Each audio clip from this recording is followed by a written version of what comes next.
Hi, so this is my response to the Notes Record Tag 2021. So the first one is an album that I got for free. So when I first got into, so I'm pretty new to record collecting about 3 years ago. Yeah, about 3 years ago. That's about when I really got back into music seriously and rock music specifically. So for like years, I don't even know how long, but we had this stack of records in our garage that my dad got for free at a garage sale. But he doesn't really have a turntable. We never really did, so he never had a use for him. And my grandpa, who does, my papa, who does, he didn't really want them. So we just kind of had it in there. So when I expressed interest in wanting to start collecting records, he gave me the stack. And so it was like a good, I didn't keep all of them, but it was a good stack of like 20-ish records. I kept about half of them, but one that I was surprised that I didn't think I was gonna end up liking much, but like I really, really like is John Cougar Mellencamp's, or just John Mellencamp's Scarecrow. I'm well, I mean, I guess I am into this kind of like I'm not really a country person, but I do kind of like that kind of roots rock type of music, and this is a great album. I love the melancholy, I guess, or something like that. It's an album about you know remembering the good times and about like I don't know how to put it. I don't know, but it's a great record. It really is. I mean, especially the title track, or "Rain on the Scarecrow," which is the first one, which is, I mean, I never really grew up on a farm, but I still get it for some reason, and it's such a striking song. But I mean, the entire album is great, and then ROCK in the USA is a classic of his catalog. So yeah, that I got for free. A rainy day album. Uh, in terms of the rock albums that I have, I wouldn't really say that I do have a rainy day album, but I do feel like jazz is a really good rainy day. Uh, I do feel like jazz is a really good rainy day genre. So this is my first jazz record that I got a few months ago. John Coltrane's Giant Steps.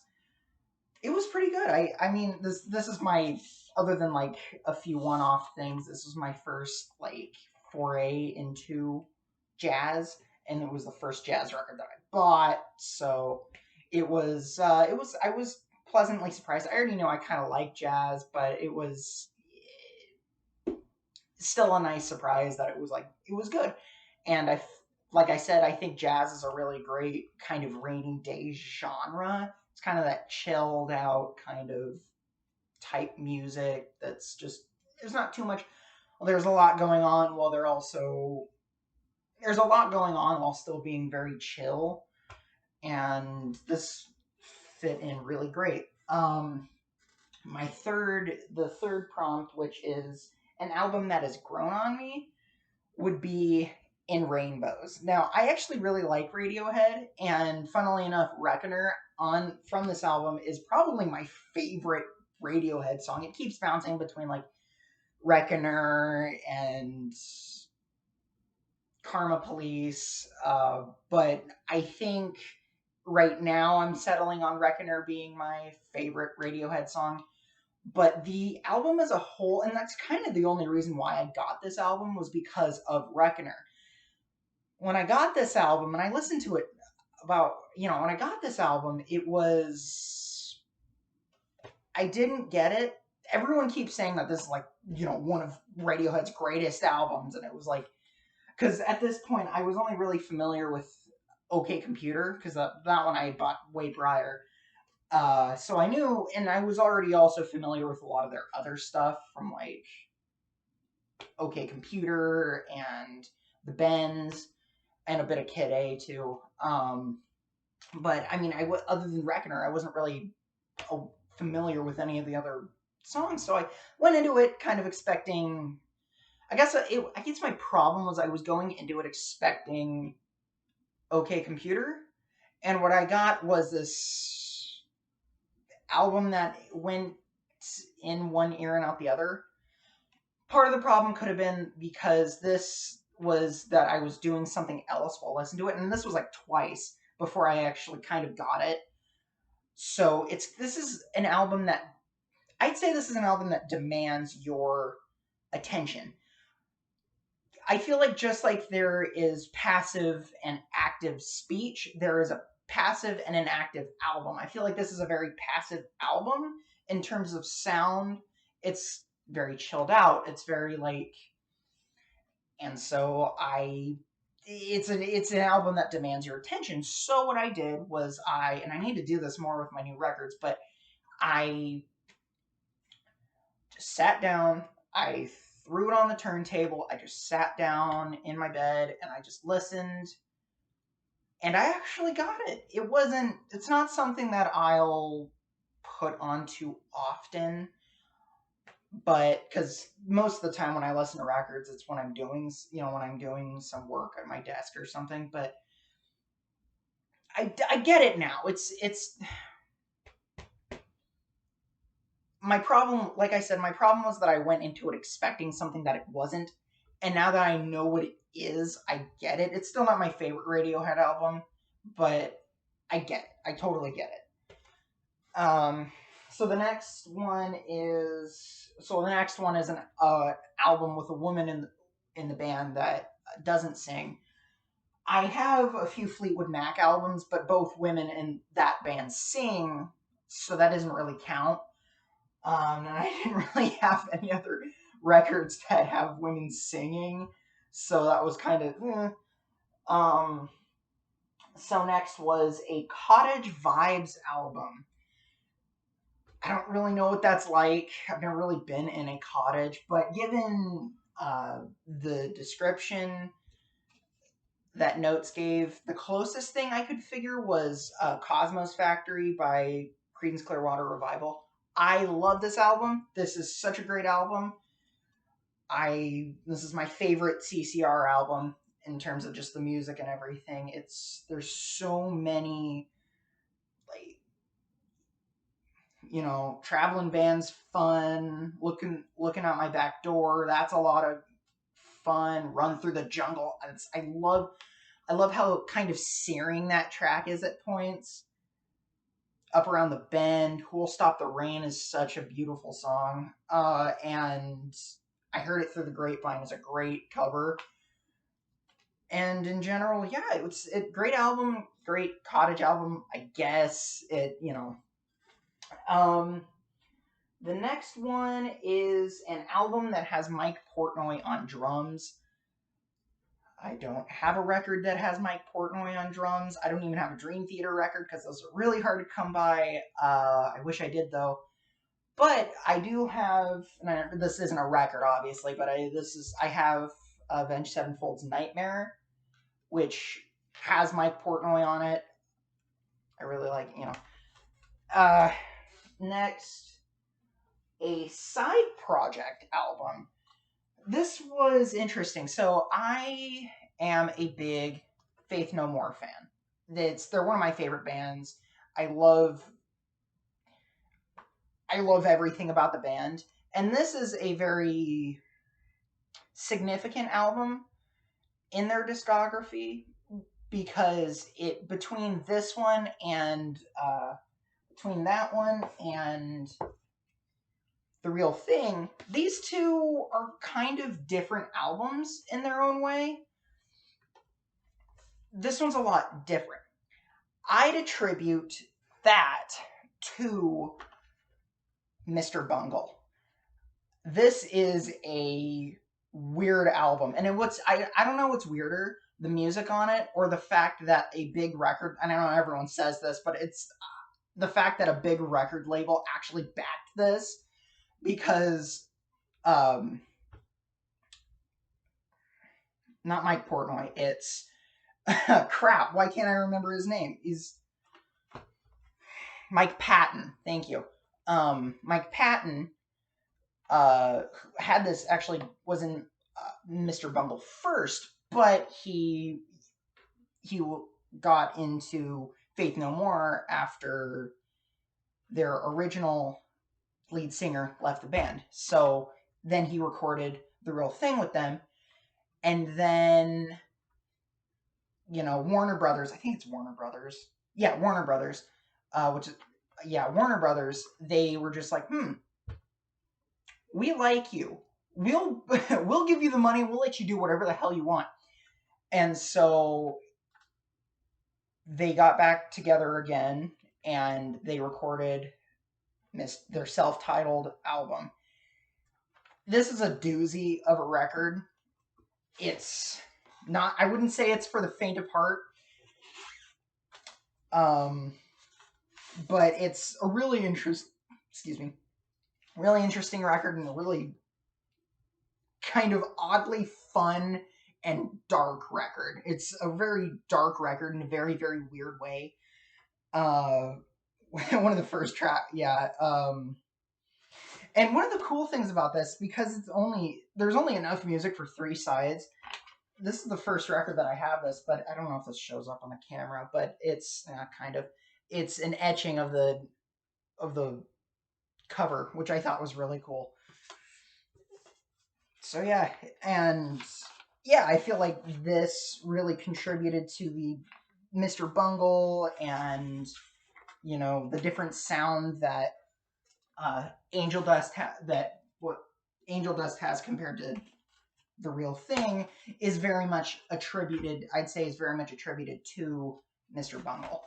So next is an album that I purchased with my own money.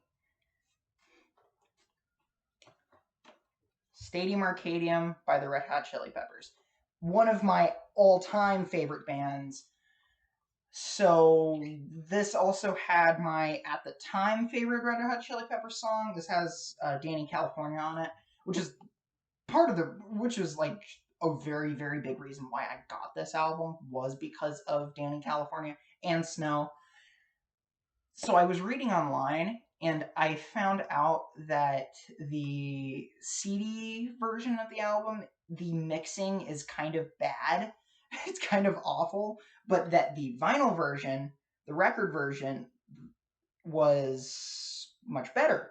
It was a much better and much, doesn't hurt your brain to listen to. So I decided this was the version. If I was gonna get Stadium Arcadium, this is the version I was gonna get. And it's crazy because Stadium Arcadium is a double album. It comes in a box of 4 records. So there's 2 records for both the sides. And it's not my favorite one. I think I'd say I like Californication a bit more, but this is still a great album. It's got a lot of awesome songs on it. And this is the last album with John Frusciante before he left the band again, but now he's back, so I'm really hoping that, and they're recording a new album, so I'm really hoping that this new album is about as good as, Stadium Arcadium and Californication and stuff like that. Even if it is about as good, it's still going to be great. So, crossing my fingers. A nostalgic album. So, like I said, we never really listened to, I'm very new to records, and we never really listened to very many records in my childhood or albums. We didn't really have a turntable, and I never really listened to very many albums in my childhood. But an album that, while it's in itself isn't nostalgic, the music is nostalgic, is the Foo Fighters' Color in the Shape. This is my all-time favorite band, straight up. And this one has songs like My Hero and especially Everlong. And when I was a kid, when I was like little, I the rock station was playing all the time, like in the car or something, and it was a big memory for me. It really was. And so a lot of these songs, well, really just My Hero and Everlong stuck with me. It really did stick with me. One of the reasons why the Foo Fighters are one of my favorite bands, it's just there's something about them that gets me that other bands don't. And this is a very nostalgic, even though I was only familiar with 2 songs going into this album, the entire album, just because of those 2 tracks, the sound of the album is it hits that nostalgic feeling. And I noticed that really when I was listening to the track. One of my favorite Foo Fighters deep cuts is the song Hey Johnny Park. I was listening to that song the other day and it was like, wow, I'm getting a feeling of nostalgia from this album, even though from the song, even though I never listened to that song before I listened to this album. And then I realized it's this whole album that's just the sound itself is super nostalgic to me. And it's not my favorite Foo Fighters record, but it is still one that I absolutely love. Uh, an album that I got at a concert. So I don't really have an album that I got at a concert, but funny story is that I've only ever been to one concert because, like I said, I only really got into music about 3 years ago. So for my, I think, yeah, no, this wasn't last year. It was for my 17th birthday. We went to, so that was like when I was just really getting into music, and I was flipping through YouTube because it was coming up to my birthday and I was trying to figure out what I wanted to do. And so I was listening to a Shinedown song and I found out they were playing near, really close to home. So I'm like, great, let's do that. And then shortly after, that was the only concert that I've ever been to, and then the pandemic hit. So I haven't ever even had the chance to go to another concert. But, that's part of the reason why I just don't have a record. From an album, a quintessential summer album. This one was a bit difficult for me, but I feel like just in terms of the sound, Pearl Jam's Lightning Bolt. I feel like this is a really underrated record in Pearl Jam's discography. It's such a I wow it I some people don't like this record for some reason. Some people just absolutely can't stand this record, which I don't understand because songs like Getaway, Mind Your Manners, Sirens, Infallible, Swallowed Whole. This is a really great Pearl Jam album, and I feel like this really is kind of a summery kind of rock album, It's like that summertime kind of album. I don't really know other way to describe it. I mean, different strokes for different folks, so this might not hit the same as it does to me. I feel like this is a really great summer record. So the next one is the most expensive single record that I own. Now, technically speaking, that would go to, in terms of ones that I have in my hands, it would be Stadium Arcadium again. But, because that one cost me like $40. But I don't have it in my hands, but recently I bought the Mars Volta's Deloused in the Comatorium. I decided I wanted it, because I really, excuse me, I really wanted the Mars Volta album, and B, I wasn't sure if this was going to be a limited release and if they were going to release any of their albums again. And so $60 was a bit of a stretch, but I felt like it was worth it. So yeah, it's coming in soon. Like, I think it comes up July 9th or something. So Deloused in the Comatorium, technically, even though I don't have it in my hands right now, is the most expensive album that I've bought. I don't have an album that I own more than once. I'm being pretty, I guess, conservative about how I spend my money. I'm more focused on getting new ones, and I just so happen to not have, family members get me ones that I already have. A quintessential Canadian album. I could have said Rush because I've got Moving Pictures, but another one is the Guess Who, American Woman. Great album. It's not like amazing or anything, but this is the only other Canadian band that I have in my record collection that isn't Rush. And this album still is really good. I mean, American Woman is a classic rock out song. So it's, but yeah, American Woman. An album that marked a stark change in style. So this is the closest thing I had, but the band Incubus in, I want to say 1991. Oh no, that would be way later. I'm sorry, 1997. Way off. They released Science, which is a very like funk metal, thrashy kind of album. It was pretty heavy on the hip hop aspects too. Great record. I just got this recently. Great record. But then their next album, which came out in 1999, is Make Yourself. While this isn't like a super stark contrast, there is a lot of songs on here that definitely feel like they could have come from Science. None of them do at the same time. It's very different, and that's what I like about it. It's different. Well, at least it's different from Science.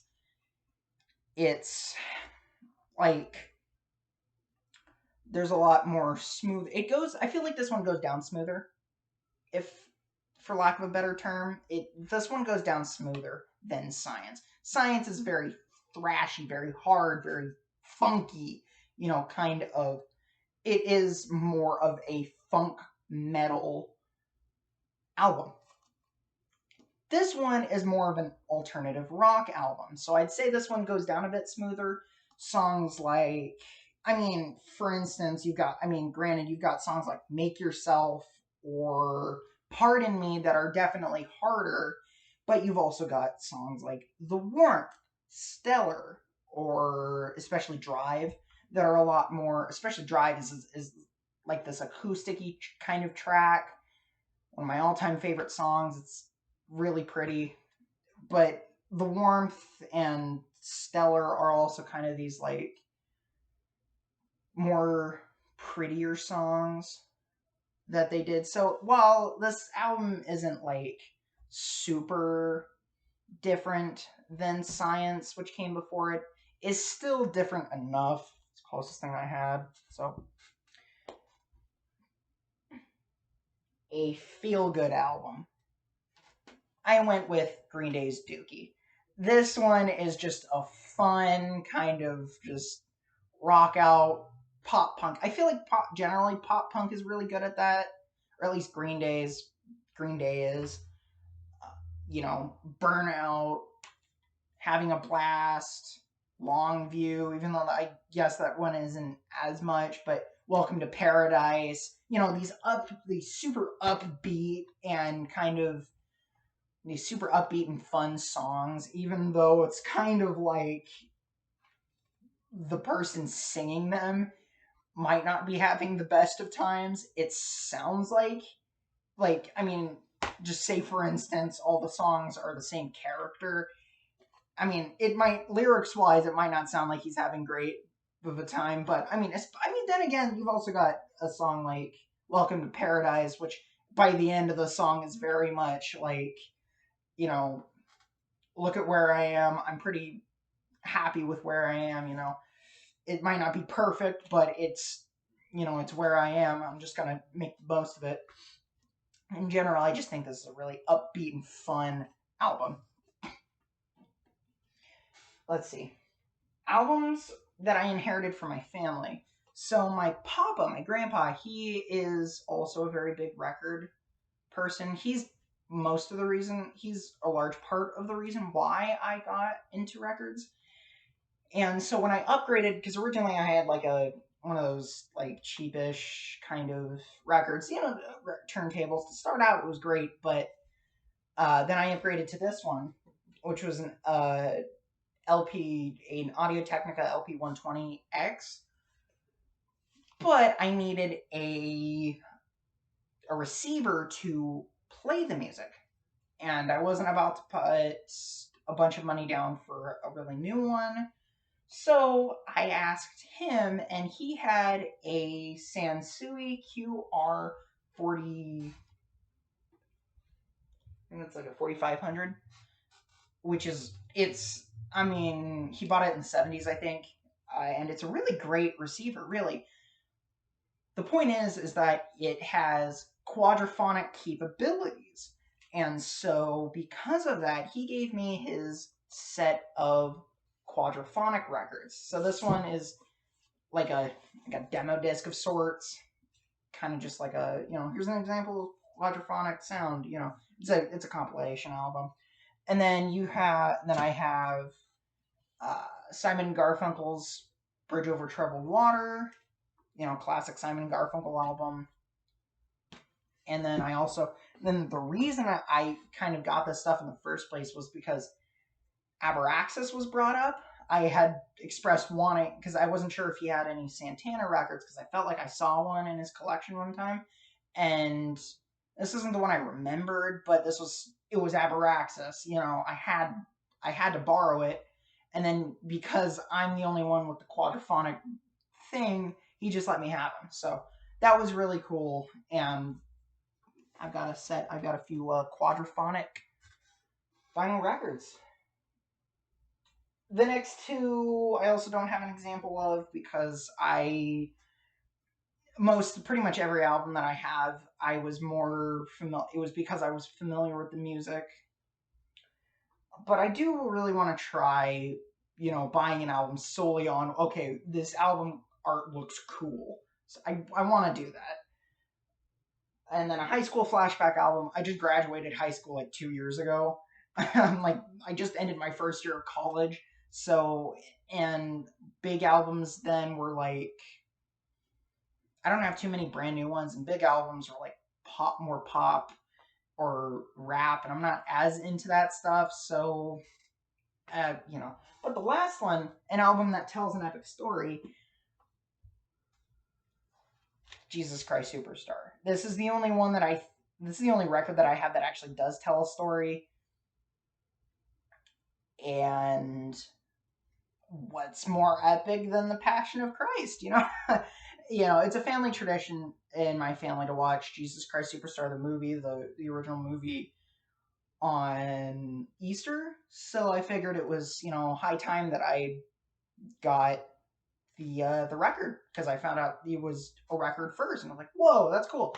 So I figured it was high time to get this, and yeah, Jesus Christ Superstar, pretty epic.